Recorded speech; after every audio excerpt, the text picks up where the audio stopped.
Welcome to Define You Radio, the place to be for real talk and real tips to help you define your personal and professional life.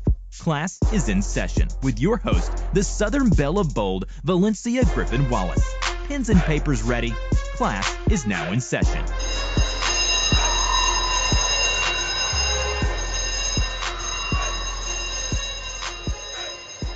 Hello, and welcome to the 2018 season of Define You Radio. I am your host, the Southern Belle of Bold, Valencia Griffin-Wallace. If this is your first time listening into Define You Radio, thank you so much for joining us.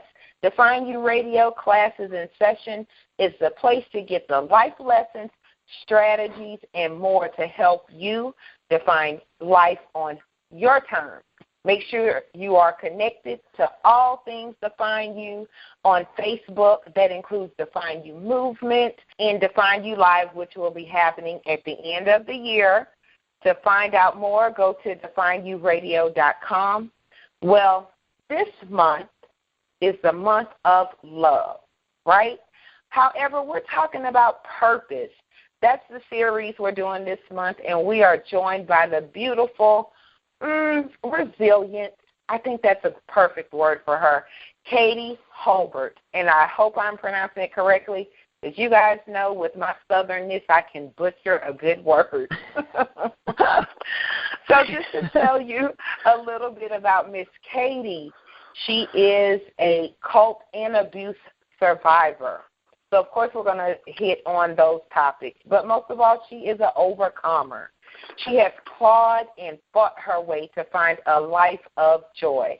And you guys know I'm all about overcoming, fighting, and clawing my way wherever I need to go. So I'm already loving this lady. She now teaches others how to do the same.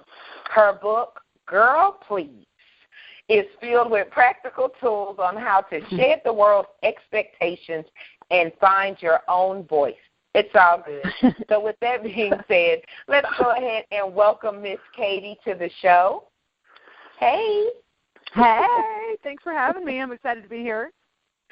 I'm excited to have you on. And this is your first time on the show, but I'm pretty sure it's not going to be the last because I have a feeling it's going to be one of my top interviews. So with that being said, I just want to just kind of roll on into it. You live in Colorado, which is very interesting. They have really good air there. True. Me and my husband did like an epic road trip last year. So we drove through from Louisiana to Canada, and, of course, we passed through Colorado. And I was like, the air smells like Dasani water. I don't know how else to explain it. It's just... Oh, my gosh, that's literally the best explanation. It's exactly what it's like. Like, I've never heard that before, but yeah, that's exactly it. Well, but if you nailed it. And I don't know, to me it makes sense, but I was actually expecting the air not to be so fresh because we all know what's legal there. Right. So I'm thinking we're going to drive through and be real lightheaded or something. I'm expecting to drive through a cloud of smoke. But I was like, oh, my gosh, like their air smells like heaven. Like, y'all need to bottle it and sell it there. Yeah, I don't know how you would actually do that, but it sounds like a great business plan if you could figure it out. I mean, who would know? Hey, yeah. Who thought the fidget spinner would take off? You know? Right.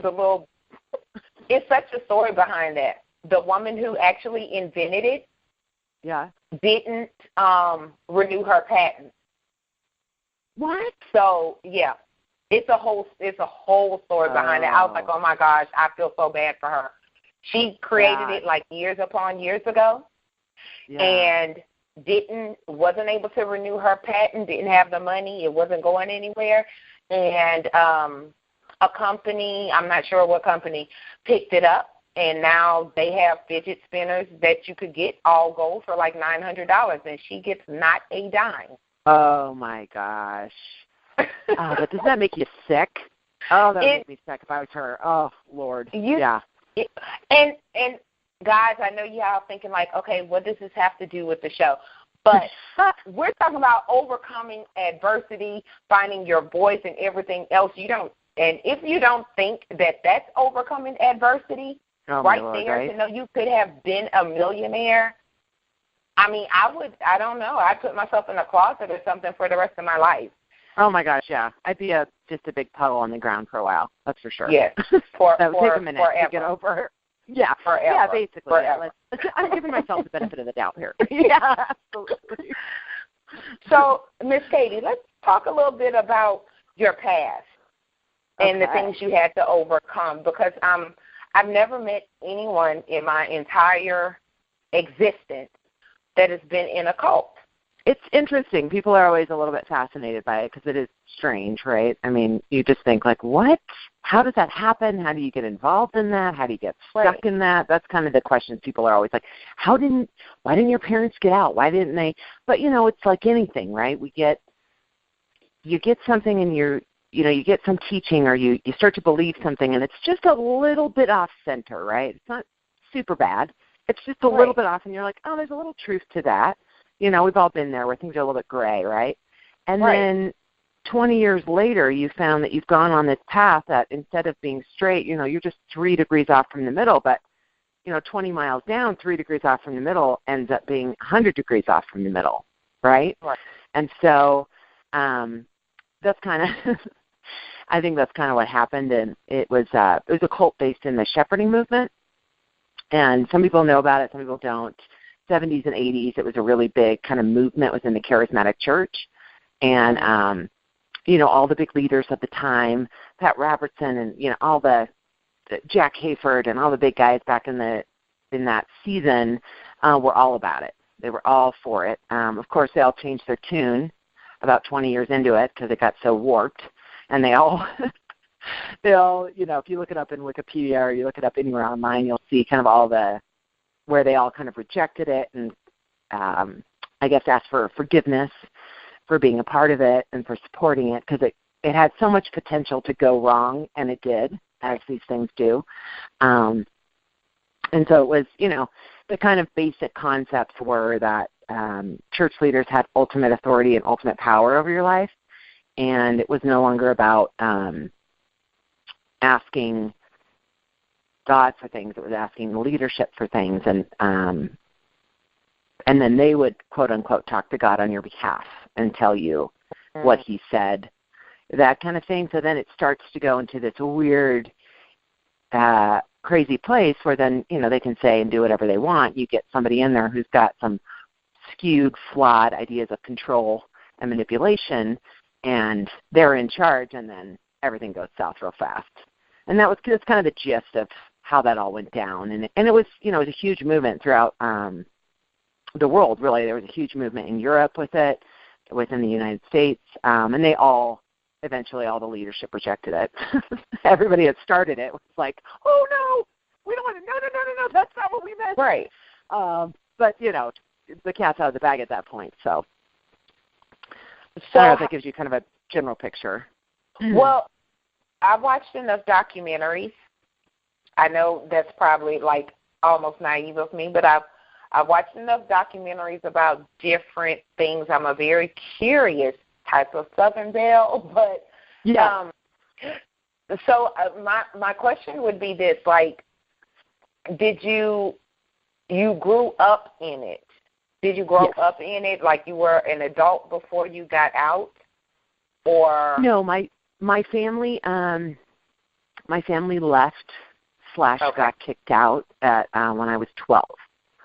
So my father defied the leadership and said, it was like something, a light kind of turned on at some point, and for him, and he was like, wait a minute, this is jacked up. And he was in leadership at the time, and he kind of put his foot down, and so we got kicked.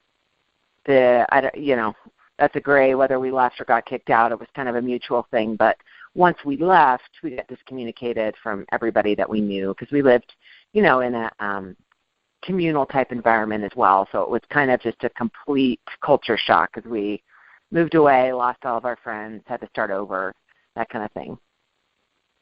So at 12, did you understand what was going on? Did you understand why y'all left? Did your father did your family sit down and have like a big powwow and say, hey, this is what's going on? Or it's like, hey, this has been my world. Now my world is different. It was more of the latter. They didn't really have the skills at the time to know how to handle it. They just knew we needed to get out, right? So, but they didn't know what to do with us. So it was almost like, okay, that time never happened. We're just going to move on. And so unfortunately, kind of what I learned from that was, just cut that off and pretend that part of your life didn't happen. But really, I've got an arm, just to give, an analogy here is I've got an arm that's bleeding, and instead of healing it, we're just going to kind of lop it off and pretend it doesn't exist. And that just created greater bleeding, really. It just was super counterproductive to do it that way, but they didn't really have the skill set to know what to do. And so that was kind of their idea. We do that in life, though, sometimes. Oh, my gosh, that's so much. really painful. I'd just rather act like that part of my life didn't happen. Oh, yeah, 100%. We all just want to dissociate on some level. And sometimes it's a necessary thing. Part of being in the cult when I was a kid was there's a lot of sexual abuse that went on. There were a lot of, I talk about it in very general terms, but, there was a lot of very horrible things that went on behind closed doors. And so you learn to dissociate. And it's actually a gift during that season of life because it's the only way to survive it, is to just check out. This isn't happening, and it's a very extreme form of denial. But it's actually a gift that we're able to do that to survive. Unfortunately, if you don't go through some deep healing of that stuff, you learn to do that all the time, and you just start doing it in your whole life without even realizing you're doing it. It's just a way to cope.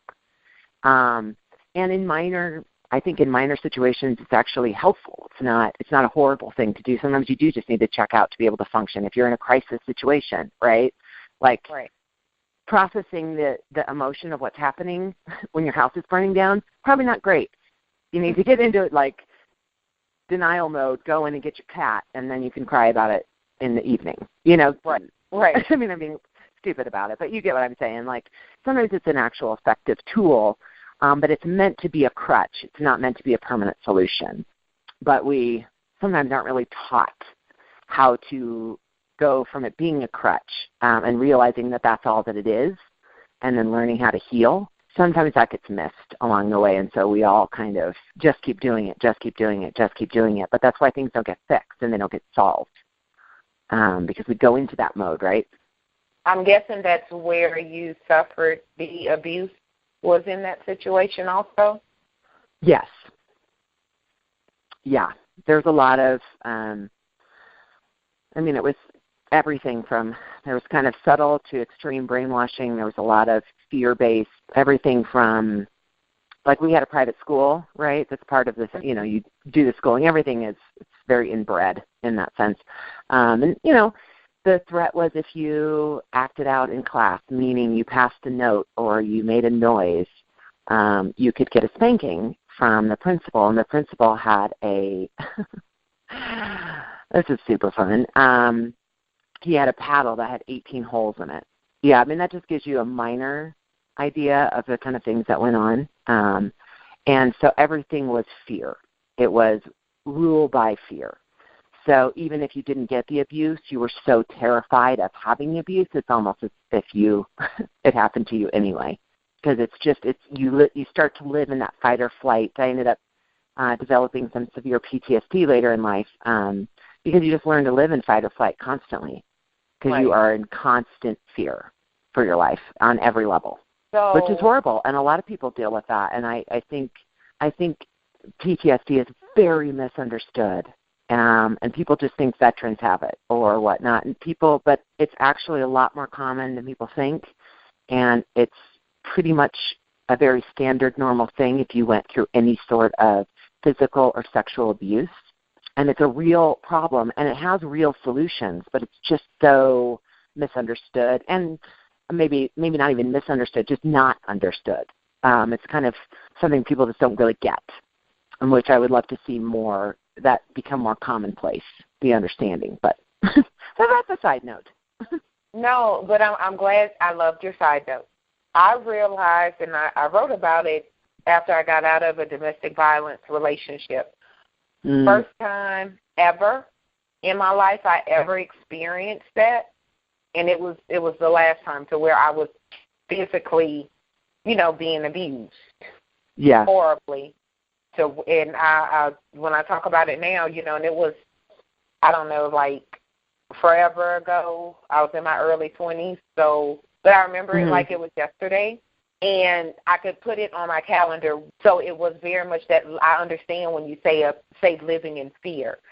And then when I got out of the situation, I had nightmares. Right. And anytime I saw anyone that resembled that person, my breath stopped. And it wasn't until I realized, of course, years later, that the things that I went through afterwards were PTSD, because people, like you said, you think just veterans and people that's been in a war, but you did go through a war in a sense. Right. Yeah. A war. So it applies, and I think more people do need to realize and address it. When people tell you, oh, just get over it, but they wouldn't say that to, someone that was in a war. They wouldn't say, oh, just get over it. And it's so much more to that, because otherwise, the statistics, and I don't know them, the statistics of someone that has been abused becoming an abuser is really high. Yeah. But that's because in between being abused and becoming the abuser, people are telling you to get over it instead of telling you how to overcome it. Yeah. And so one piece of what's misunderstood is that your body, there's a physical element to it that's not even emotional, that you're not even in control of. It has to do with your hypothalamus. I could go into that. That's a whole other hour. I could talk about that, but I've done a lot of research around this. And it's not, you don't even have control. Like when you said before, like you would see someone that looks, like your abuser, even to take that to another step, what happens when you're raised with a lot of abuse is you just, little sounds or the energy of something, or just even the feeling of adrenaline. And it could be a happy adrenaline, right? Something happy and fun is happening. You're skiing, you're doing something fun. And the adrenaline, what it does is it triggers your hypothalamus to go into fight or flight, because that's what it's trained to do, because before, fear is also adrenaline. And fear will release that adrenaline, and you've trained your hypothalamus to now go into fight or flight, and then all of a sudden you're in panic or in what I call high alert mode, where you're all of a sudden scanning the room and you just feel really out of place and really unsafe, and nothing happened. Like literally nothing happened. You were doing something super fun, and then all of a sudden you're in full meltdown. And the lack of understanding around that is people are like, what is going on? You're acting crazy, or you're this, and it's really not.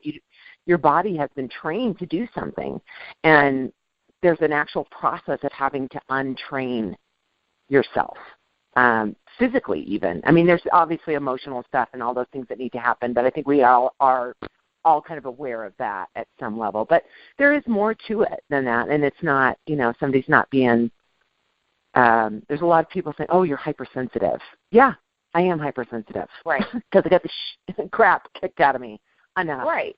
That I am hypersensitive. You're welcome. You have a different type of awareness that other people don't have. Yes. And some, your body goes into protection mode sometimes, even when there's no need to protect you, so to speak. Yeah. Shift happens anyway. Love it. Yes. And I want to read something directly from your website that I thought was very interesting. So it says, I was a 25-year-old theology, psychology major in college, and I was not only contemplating, I was planning my suicide. I was drowning in sorrow, grief, deep sadness, anxiety, self-hatred, and rage. It got to the point where I convinced myself that the only relief, the only freedom was through my death. You were 25, so this was, 13 years after you and your family left the cult. Yep. So you would think, by 25, you've adjusted, you've embraced and fully found this new world and loving it and, everything else. Yeah. But instead you were planning your suicide. What happened between 12 and 20 and 25 to where you was like, look, I'm done with this thing called life. I'm done. Yeah. Well, first of all, it would be wonderful. I would love it to things to just magically have gotten better. But I think, honestly, the answer is nothing. Nothing happened. And that's the problem, is I spent the first 12 years of my life living in constant fear, getting abused, neglected, having no one having my back, and fending for myself. And I just never had a chance or an opportunity to deal with anything that happened. And it started to take over. And it ate away at me. And I felt like there's nothing to live for. I'm living in constant fear. I didn't know anything else. I'd never experienced anything else. And I'd only known, and when you go through any sort of sexual abuse, there's a lot of, it's pretty standard that people deal with a lot of self-hate because, there's just so many elements to that type of abuse, especially if it's someone and, there's just so many layers to that. So, it's really just that none of that stuff ever got dealt with, and a wound that that gets ignored just gets bigger. It doesn't go away. And we all want to pretend that it does, but it doesn't. And so it just gets bigger, and it gets bigger, and it gets bigger to the point that it was all-consuming. I just thought I don't see the point anymore.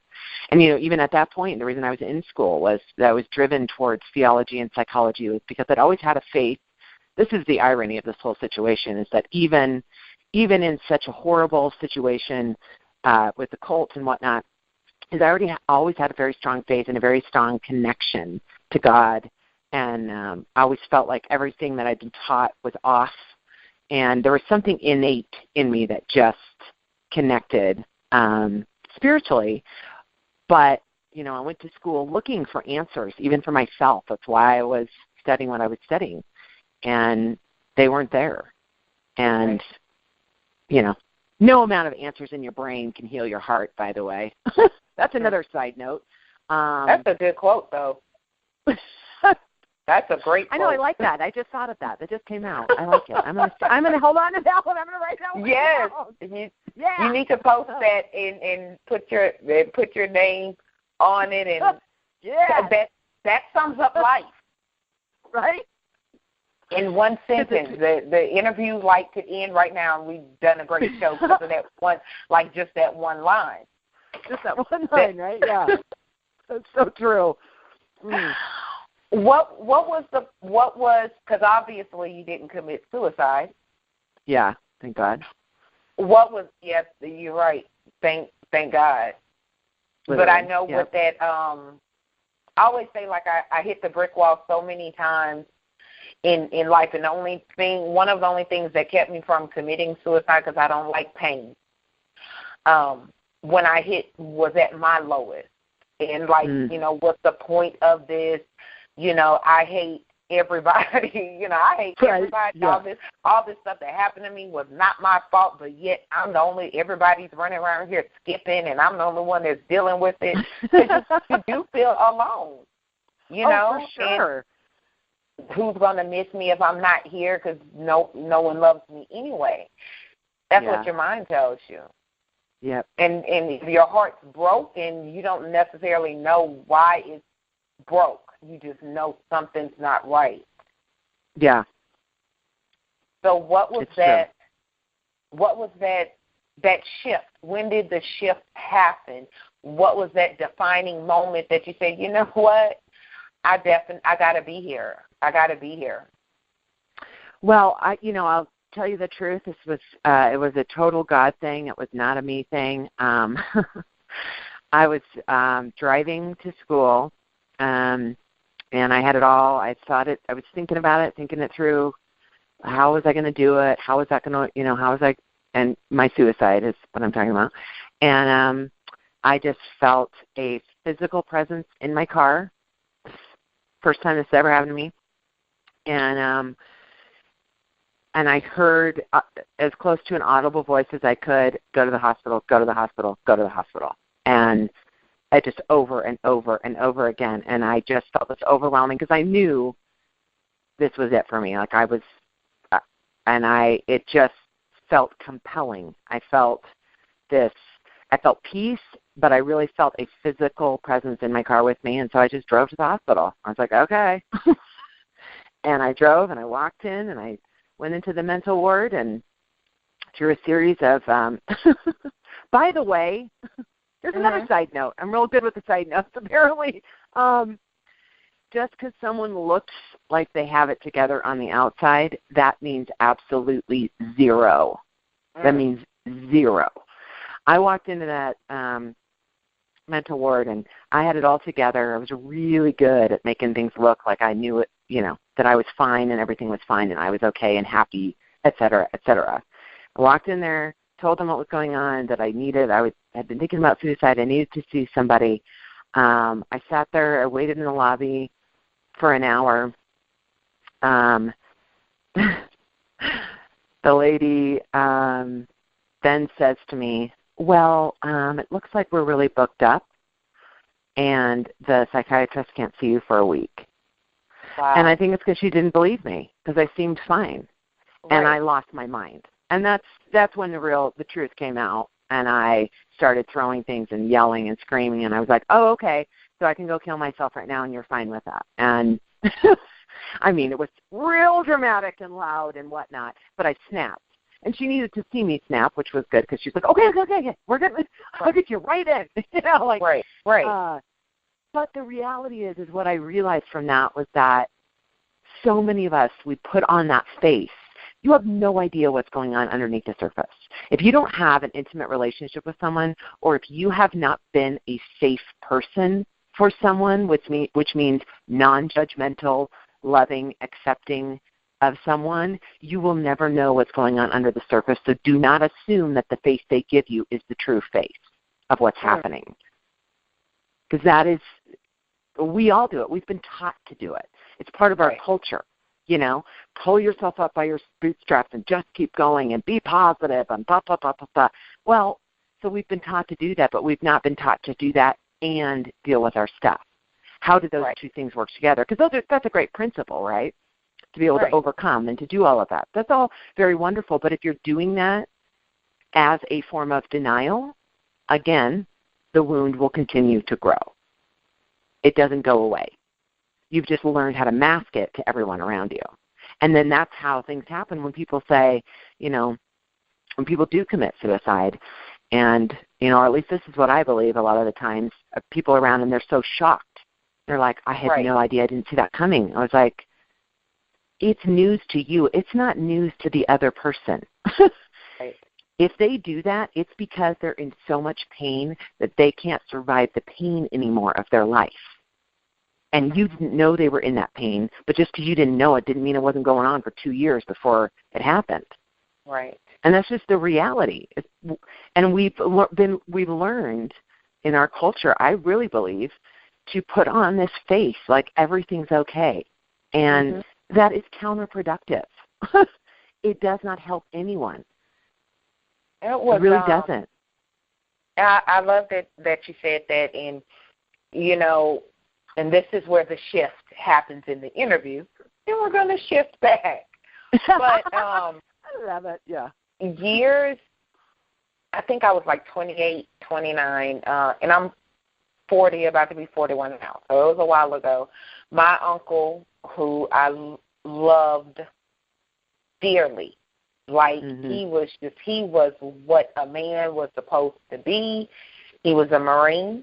When he got out of the Marines, he became a fireman, and he I come from a family full of girls, so he was the man. Every man had to live up to him. He was, most of us, most of the girls in my family, there was no father figure. He was that to us, plus his own children, plus a husband, plus this, plus that. And so when he committed suicide, it was like, what? It was earth shattering because it was so unexpected for us, because here's this strong, Marine and, fireman and, so, and if I tell people, if you know any Marines, you don't know what's going on behind that face, because they are taught that. I do believe, all the Marines I know, they kind of have that you don't know what's going on. Like, you got to actually be happy, sad, glad, what's going on. But he was so used to being strong for everybody else. So that's all we saw was him being who he was for us.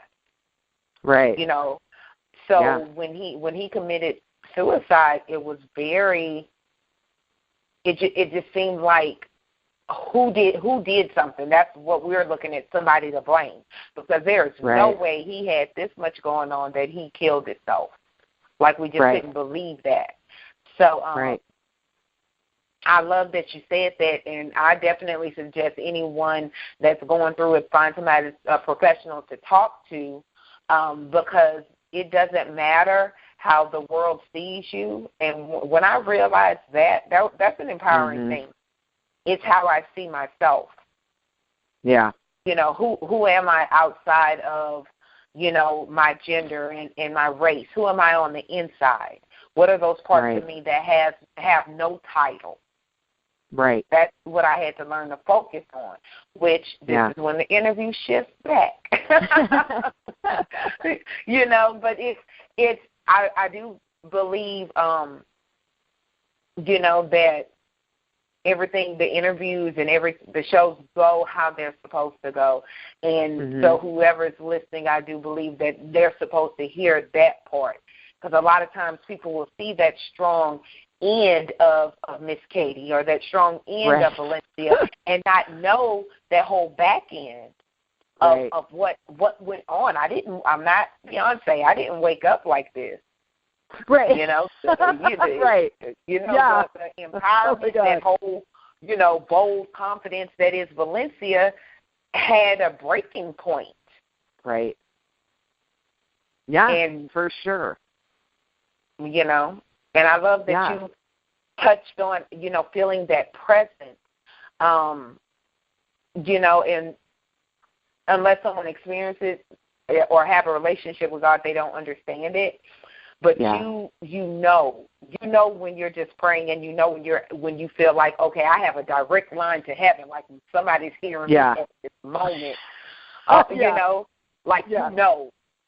we'll get up. Yeah, you can't shake it. Yeah, when you done tapped in the direct line, and someone's listening and saving you at that moment, and it's something it's hard to put into words. Yeah, but it really is. Yeah. It's just one of those, you're like, I have no idea how to describe it, but it's life-changing. Once you have it, you always know it. Yeah. Yeah, yeah.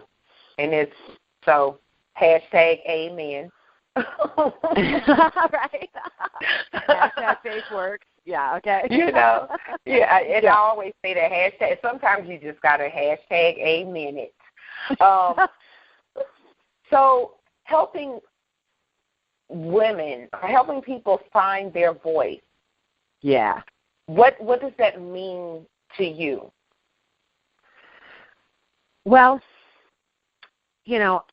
I like to use specifically the voice because, a lot of people say, find your power, find your, and it is that. It's that exact thing, but it's really finding your specific power, which is your specific voice. No one has a voice like you. No one has your life. No one has your experience. And no one has your gifts or your skills or your experience in the way that they come together to make you uniquely you. And I think when I say finding your voice, it's finding who am I? What am I about? What do I care about? And what are the things that matter to me? And what are the things that I'm good at? And I have that are awesome. Like, what is your awesome?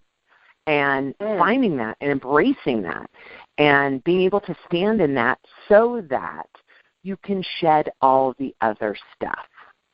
Because I think we're all shrouded in expectations or, even society or gender or your family unit or your friends or there's all sorts of stuff of who you should be, or, that we've even deemed as a society certain things, certain qualities that are the good qualities. And we say other ones aren't as good. Right. Or certain, we were like, this is really good. If you're good at this, this makes you that super awesome. But and so everybody's striving to be that, rather than stopping and saying, no. If none of that existed, and I wasn't trying to live up to some external expectation, and I gave myself permission to just be me, who is that? Because that's, if you can stand in that, you can find your power. You can find your strength. You can find your voice. And you stop caring. You just stop caring about, well, you know what? I'm not good at that over there. Okay. Right. Sweet. She is. Awesome. Good for you. Right. I'm doing this. It's irrelevant. It's not a factor anymore because you feel good about you. Because you figured out what am I good at and who am, and when I say good at, I'm trying to use general language that people can relate to. But I used to. I'll give you a specific example. I even referenced this in the book a little bit. In my book, I've got some specific exercises on how to figure out kind of who you are versus what you've been told you should be or what you've been buying into. And even part of that is sometimes there are things about us that are actually good, but the world has attached shame to those particular qualities, and so we fight against them. And the qualities themselves are actually good, but we've bought into the cultural lie that they're bad. So an example would be bossy. Like, girl, I'm bossy, okay? I'm super bossy. I just am. And that was always something that was shameful, right? It was like, oh, no, you need to be more demure and obedient and amiable or whatever. I'm like, oh, gag. It makes me gag now to think about that. But, but what I finally realized was like, who's bossy? God, real bossy. And he's pretty awesome. So I'm not going to feel shame about that anymore. And you know what bossy is? Bossy is called leadership. When it's in its, when bossy is a shameful term, but leader is not. And it's the exact same qualities. To be a leader, you have to take control. You have to do it. You got to tell people what to do. You got to be seen as the bad guy.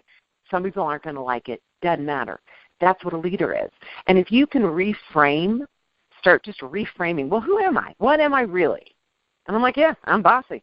But you know what? I'm real good at it. And I'm a natural-born leader. It's so my take on a lot of this stuff is like reframing.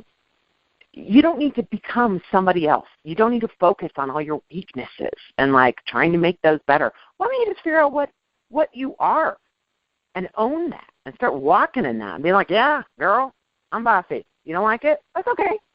Right. You can go somewhere else. You don't have to be under me. Like, you don't have to listen to me. And that's, we just, I think culturally, we do focus so much on fixing our weaknesses that is actually a recipe for insecurity. It's a recipe for you to stay stuck in feeling bad about yourself and feeling insecure and not being able to have your own individual voice because you're spending all of your time trying to fix everything that's wrong with you rather than embracing everything that's right with you. And that's where happiness comes in. Absolutely. And people don't realize. I see so many people, and I'm doing my air quotes, ladies and gentlemen. So many people in this empowerment space air quotes, insert air quotes here, want to be quiet and cute, and let's all take the same kind of pictures and do the same kinds of poses, and let's all be nice and sweet. And I'm like, oh, that is so not me. And accepting, my most empowering moment was when I accepted, guess what? Yeah, I'm loud. I'm a little country. Sometimes I have an attitude. I don't like everybody because I don't like fake people. And guess what? I'm perfectly okay with that. And everybody doesn't like me, and I don't like everybody. And that's okay. And and God made me this way for a reason. Yeah. Amen. And that was empowering. And I've said that because a lot of times as women, and I say women, but men too, but I'm a woman, so that's what I can relate to. We want people everybody to like us. Everybody doesn't have to like me. My son likes me pretty good, my husband, my pets, and I'm not going out there, hurting people. So that's kind of, I'm good for the most part. And I think, and number one, I totally agree with you. Women, we struggle with that. We're nurturers. We want to, we've got our emotions are on the forefront all the time. And so it's not bad to want to be liked, but that shouldn't run the show. You know, like that can't be what's driving you. It's always going to be there, and we all want to be liked. We want to connect. We're made for connection, and so it's but it can become this weird driver that then you start to become someone you're not, or you try to be what everybody else wants. And I want to say this too. There's this emphasis in this movement about you just got to love yourself first. Okay. I'm just going to say my 2 cents on that. Yes. And I agree with that, but I'm going to put a little caveat to that. Loving yourself does not mean pretending everything about you is wonderful. Loving yourself is saying, this is who I am, good, bad, and ugly, and I'm going to work on the bad stuff or the flaws or the weaknesses the rest of my life. So I'm going to spend about 10% of my energy on that. And that's about it, and that's all it gets. And I'm going to accept everything about me that's good, whether the world thinks it's good or not, and whether other people like it or not. And loving yourself isn't about pretending or living in this weird fantasy world that somehow I'm just amazing and everyone is going to love me. I'm pretty awesome. And there's going to be people that don't get it and they don't see it, and I'm totally okay with it. That's what it is. It's right? Yes, I 150% agree. Enough to say, girl, please. So, girl, please. A reformed people pleasers guide to finding your voice. So, first of all, what is Girl Please? And let's talk about that. So, this is, I, of course, am the extreme version with kind of having how I was raised and whatnot. I just learned to be what everyone needed me to be. That's how you stay safe. So whatever you need, I learned how to be that. And so it's taken me a really long time to figure out how to just be me, right? And what does that actually mean, and who am I? And the book is more of a shortcut for people so they don't have to spend 20 years figuring that out. It gives kind of a series of exercises for you, tools, to figure out what is it that you want to own about who you are? What is it that you want to claim? And why it doesn't work to be somebody else? And I give some real specific examples of how we do that, and we try to be somebody else a little bit, or we water down a version of ourselves to be more palatable to someone, and why it still feels unsatisfying. And, we think, oh, well, this will work. I'm still sort of being myself. I'm being a version of myself. No. When you water it down like that, it will still feel unsatisfying. And you still aren't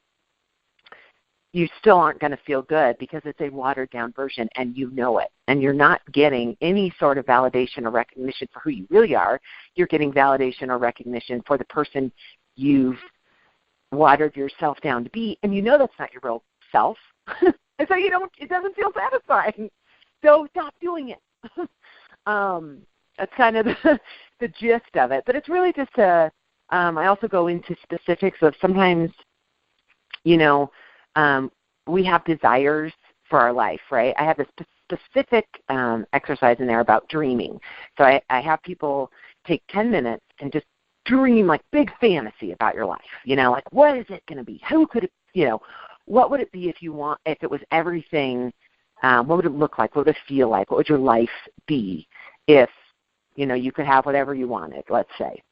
And what happens is I've worked with a lot of clients on this, and it's this subtle thing happens. We do this dream, and then all of a sudden internally we go small. And we think, you watch yourself all of a sudden talk yourself out of it. Oh, well, I can't really do that because, that's never going to happen. That, blah, blah, blah, blah, blah. And all these little creepy little false beliefs start coming in about how that's not possible for you for whatever reason.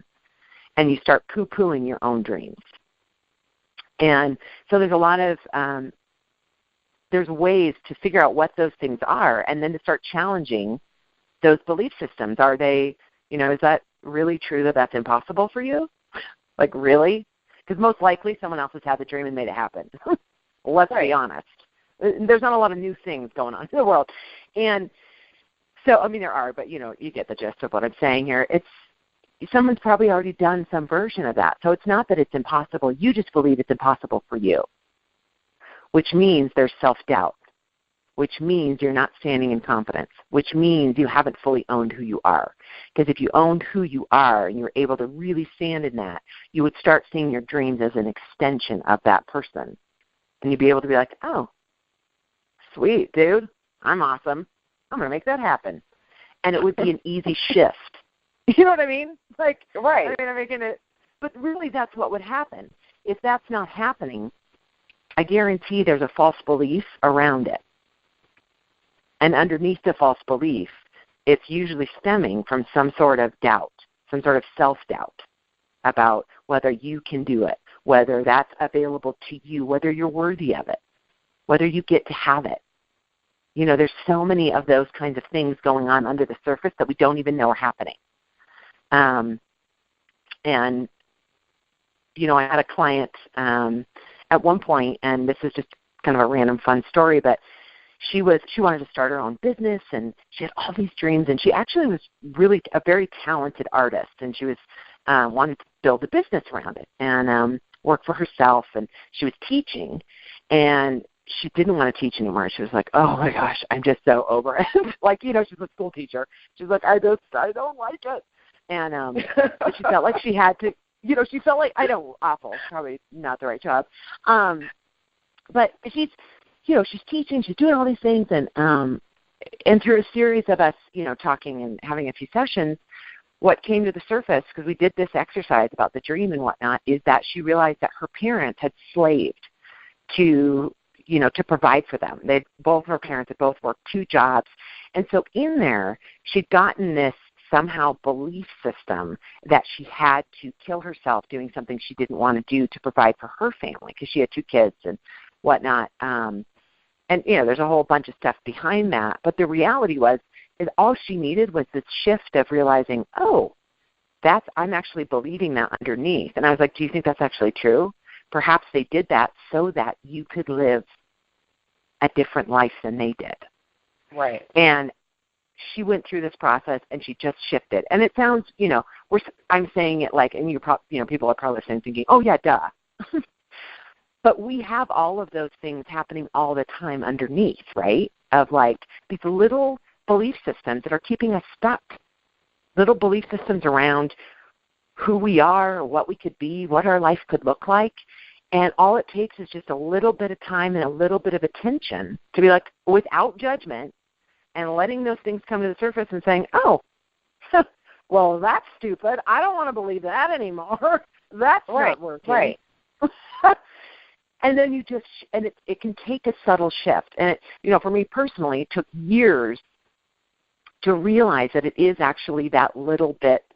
There's a lot of just small, subtle shifts that you can make that aren't these big, heavy things. And sometimes there are heavy things, and they do take time.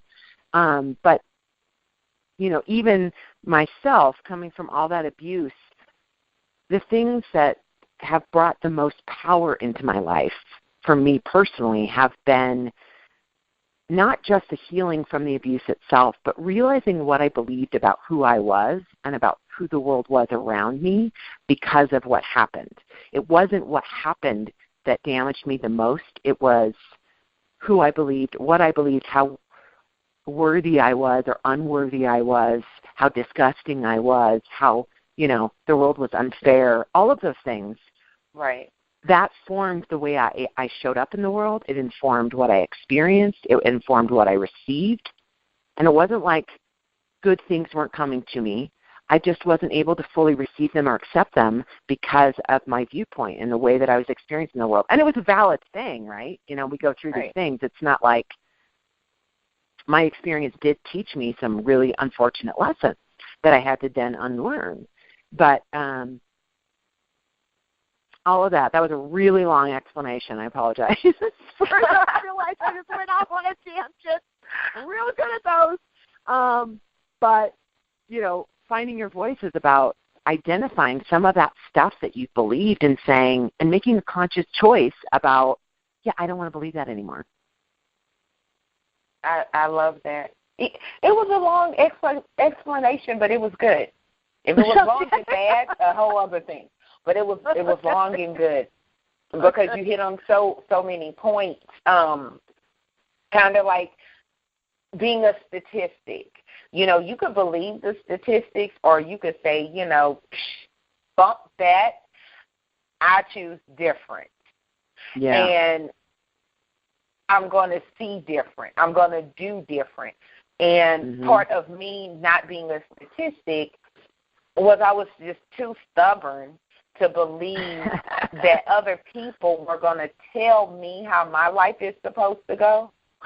Right. Like, being stubborn saved my life. I tell people that. Like, just because people said, you're going to do this, you're going to be that, I was like, have you met me? My first word was no. So, it's, but in all that, and this is what I definitely want the audience to take from, the show and finding their voice, and it's just even like when you find it, a lot of times until you find it, you don't know that you lost it. Right, yeah. I didn't realize that I had lost my voice until I actually found my voice. Mm. And that's good. That may not make sense to anyone else listening, but it makes sense to me. Yeah. No, I get it. You don't know how much. I would say the exact same thing. I didn't know how much power I had given away until I actually got it back. Then you were like, Miss Katie, I bet you were probably like, okay, now I know I'm Superwoman. I found my cape. I'm good to go. Yeah. Yeah, I mean, for sure. It's like all of a sudden it just clicks, and you're like, oh, my gosh, are you serious? Right. Like, I am awesome, and I could have been living like this for 20 years, but okay. Putting on a fresh pair of contacts. Yeah. Putting on a fresh pair of contacts. All of a sudden you see stuff you've been missing the whole time. So, absolutely. And it's, I mean, I want to say from a grace perspective, for anyone that's listening, I mean, it is a process, and you got to give yourself permission to go through the process. You're not going to, like, magically wake up, one day and all of a sudden everything's better and you feel really great about life. It's a step-by-step process that sometimes it speeds up over time. Like, and then all of a sudden you do have that, like, aha moment sometimes where things shift, and then it's a true shift. But, like, I mean, it's okay if it doesn't happen for you that way. Right. Yeah. I mean, I was close to 30, and I'm still realizing more and more about me every day. So, that's one thing people need to realize, too. I think Zig Ziglar said it, like, motivation is like a bath. You need to do it every day. And you definitely have to consciously focus on having better days. and being a better you for you. Mm-hmm. And it's a lifetime journey, which is why they need to get the book. Girl, please. Amen. Girl, please. So how can the audience get the book and connect with you? Well, right now the book is available as a Kindle version or a paperback version through Amazon. So you can find it there. You can connect with me via my website, which is shifthappенsanyway.com, or you can find me on Instagram at /KT Hulbert, just the letters KT. Those are kind of good ways to connect with me. I'm also on Facebook at /Freedom Joy Living. Yeah, those are the best ways. And the book, I'm hoping to extend it to I'm on Goodreads as well, but I'm hoping to extend it to other, like Barnes & Noble, that kind of thing, but that's a work in progress at the moment. Understood. A great analogy for life, a work in progress. Yes, yes. Ms. Exactly. Katie, you have dropped so many great tips, and it was such a fun show, fun and learning. See, guys, you could be seriously funny. Have some serious fun. I think that sounds good. What tip would you like to leave the audience with? What if they don't take anything else from the show? What is the one thing that you want to stick in their heads? Permission. Start giving yourself permission to walk whatever road you need to walk, whatever you need to do to get free and find your voice. It starts with you giving yourself permission to walk the road. If you can do that, half of your obstacles just melt away when you do that. Love it. And let me add, #amen. Love it. I know. I'm #amen. They know I say it. Amen, girl. Yep. With that being said, thank you so much, Miss Katie, and welcome to the Define You Radio family. It's been a great show. I hope you guys have been taking notes. Make sure you connect with Miss Katie at www.shift. That's with an F at the F. HappensAnyway.com. Her information will also be on Define You Radio's Facebook page. Get the book, Girl Please, and so you guys could, be reformed people pleasers. It's 2018. Let's get into some new stuff, some better stuff. Let's be the best version of ourselves and whatever that means to us. Pens and papers down. Class is officially over. Until next time, remember your past doesn't define you. It gives you definition. And what you do with that, well, it's up to you. Y'all have a great day, and I'll see you guys on the next show. Thanks for listening to Define You Radio. Make sure you connect with the show at www.defineyouradio.com. Pens and papers down. Class dismissed.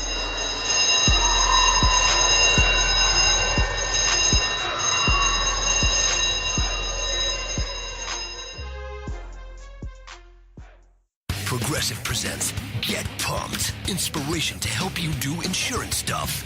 Okay, time out. You're gonna let your budget be the boss of you? Take control with Progressive's Name Your Price tool. Tell us what you want to pay for car insurance, and we'll help you find options that fit your budget. Here's some music to get you pumped. Da-dong, da-dong, da-dong, da-dong, dang, dang. I hear your budget laughing at you. Oh, wait, that's just those kids laughing at me. Ignore them! Da-dong, da-dong, Progressive Casualty Insurance Company and Affiliates. Price and coverage match limited by state law.